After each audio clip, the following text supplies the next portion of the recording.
Dragi moji, sada vas vodim na jedno posebno mesto u Grčkoj, specifično po svom izgledu.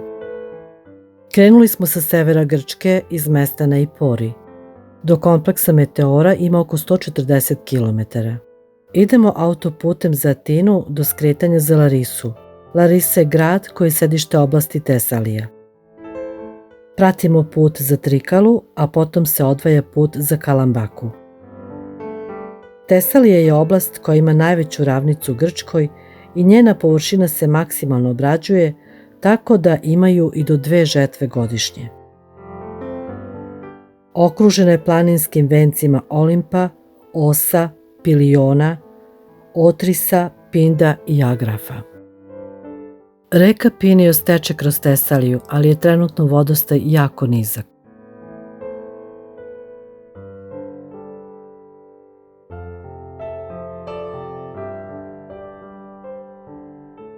Ova elegantna ruka nam pokazuje u daljini veličanstveni kompleks Meteora.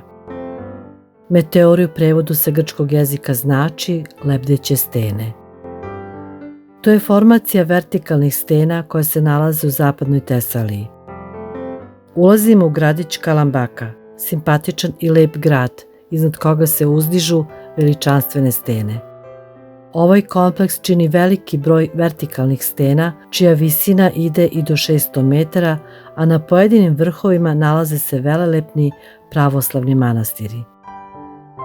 Zapravo, posle Svete Gore, ovo je najveća skupina pravoslavnih manastira. Od 1989. godine nalaze se na spisku kulturne svetske baštine UNESCO, a Grčka ih je 1995. godine proglasila zvaničnim svetim mestom. Na izlazu iz grada počinje uspon prema vrhu stena. Odrednica nam je manastir Sveti Stefan. Sa desne strane vidi se manastir Svete Trojice, u kome su snimani kadrovi za pojedine filmove. Na prilazu manastira nalazi se kolona automobila i autobusa. Procena je da preko 2 miliona ljudi godišnje poseti ovaj deo Grčke. Inače, treba biti oprezan u vožnji, jer put je krivudav i ponegde uzan.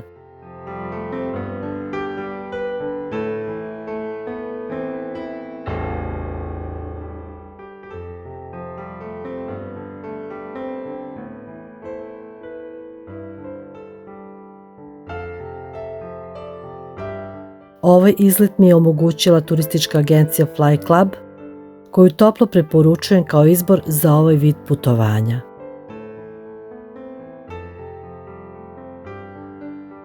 Naš autobus vozi iskusan i mlad vozač Dimitris, a vodič našeg izleta je savršena dama Marijenka, koja o svojim putnicima vodi besprekornu brigu i pruža sve potrebne informacije. Meteori, Grčka. Dobrodošli u novi video. Nalazimo se na Meteorima. Iza nas je ženski manastir Sveti Stefan. Dobrodošli u 8. svetsko čudo. Na ovim stenama nekada je postojalo 24 manastira, a danas ih ima 6 i svi su otvoreni za posete. Kažu da su prve isposnice nastale u 10. veku ukopane u stenje. U 14. veku ovi prostori su bili pod vlašću srpske vladarske dinastije Nemanjića, tačnije cara Dušana.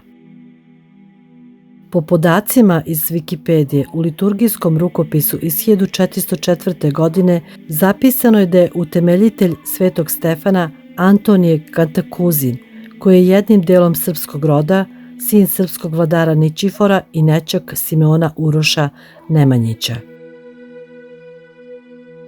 Do manastira se dolazi mostom dužine 8 metara.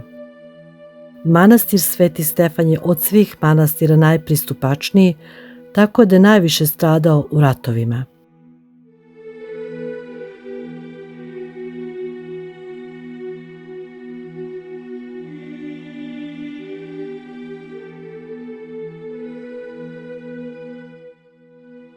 Ovaj manastir ima 2 crkve, manju Svetog Stefana iz 14. veka, a veća je podignuta 1798. godine i posvećena je Svetog Haralampiju čudotvorcu.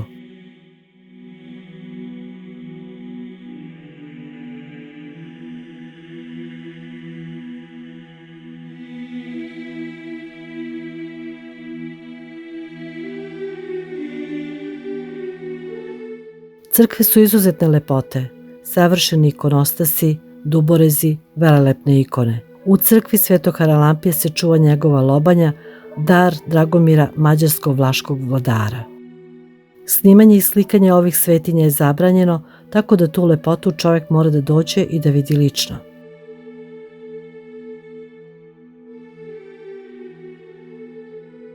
Iz crkve se izlazi u zadnje dvorište sa malom baštom lekovitog bilja i prelepim vidikovcem sa koga se pruža kao na dlanu fantastičan pogled na Kalambaku, Tesalijsku ravnicu i planinske masive.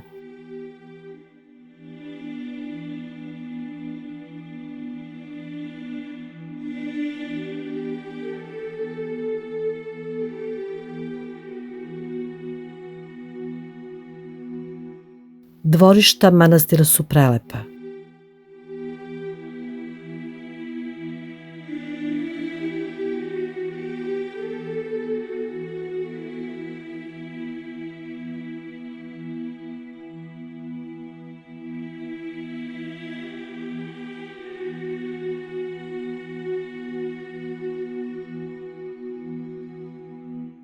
Manastir ima svoje radno vreme. Ulaznica je 3 evra, a u manastir se mora ući pristojno odeven.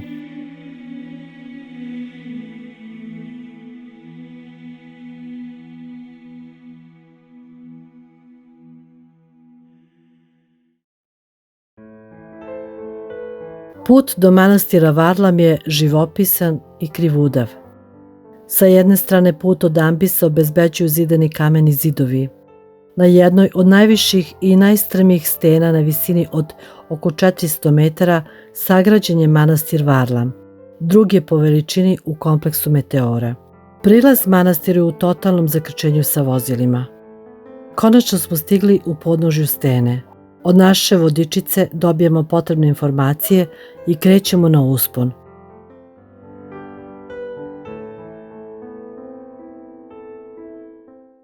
Ispred i iza mene reka ljudi. Od zone gde se vidi manastir na vrhu stene je mesto intenzivnog fotografisanja i snimanja. I tako je do vrha. A do vrha stepenice, ukupno 195 stepenika.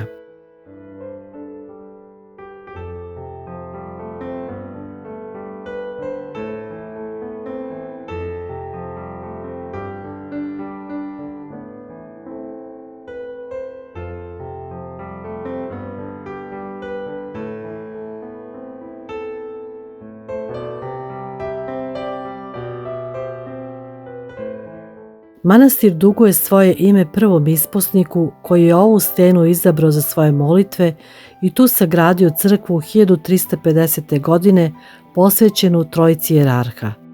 Zvao se Varlam.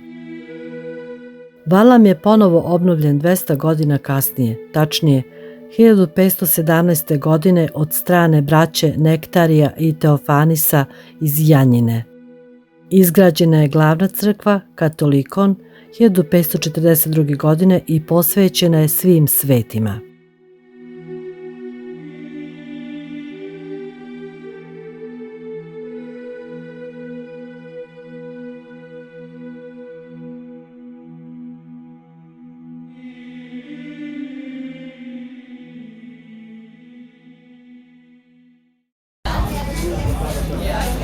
Tamo gde zemlja ljubi nebo, tamo se nalaze sveti manastiri Meteora. Ovo je manastir Varlam. Grčka.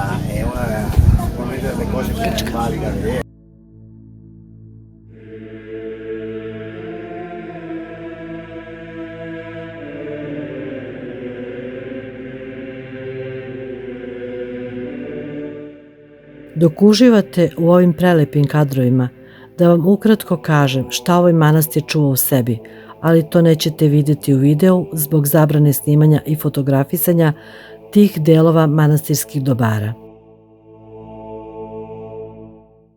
Pored izuzetno lepog ikonostasa u Duborezu, pozlaćenih detalja, divnih fresaka koje krase zidove, ovde možete vidjeti nekadašnju trpezariju koja je preuređena u manastirski muzej sa mnoštvom izuzetno vrednih stvari i knjiga.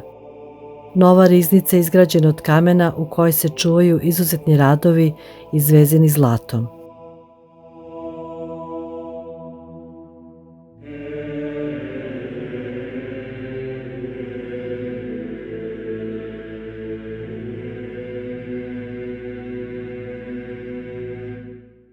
U ovoj prostori se nalazi ogromno hrastovo bure zapremine 12.000 litara.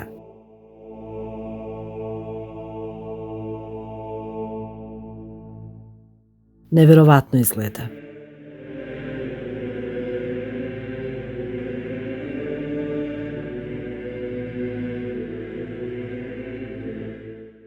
U manastiru je obnovljen i stari čekrk, odnosno dizalica, za koju kažu da je stara nekoliko vekova, tačnije da potiče iz 16. veka. Pogledajte samo kako je to osmišljeno. Pomoću nje su u korpi od užati podizali teret u manastir. Danas teret i potrepštine monasi prenose pomoću viseće skele. A pogled koji se pruža sa terase na veliki meteor, kao i na provaliju ispod, je neverovatan.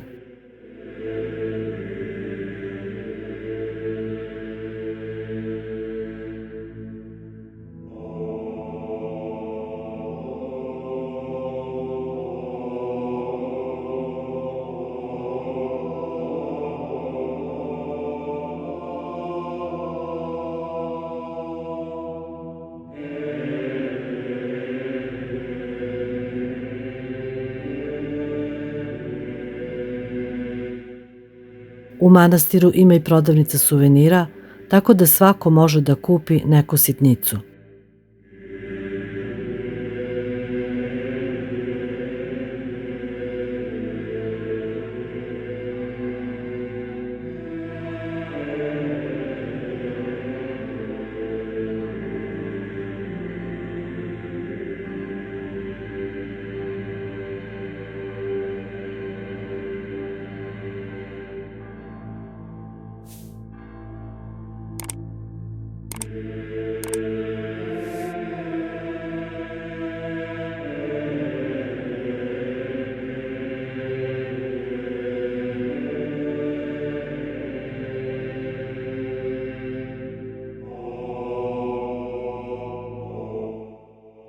Ulaznica za ovaj manastir je 3 evra. U manastir se ulazi pristojno odeven, ali ovaj manastir nema uslužne suknje, morate imati svoje. Takođe, jako je bitno da se informišete o ratnom vremenu manastira.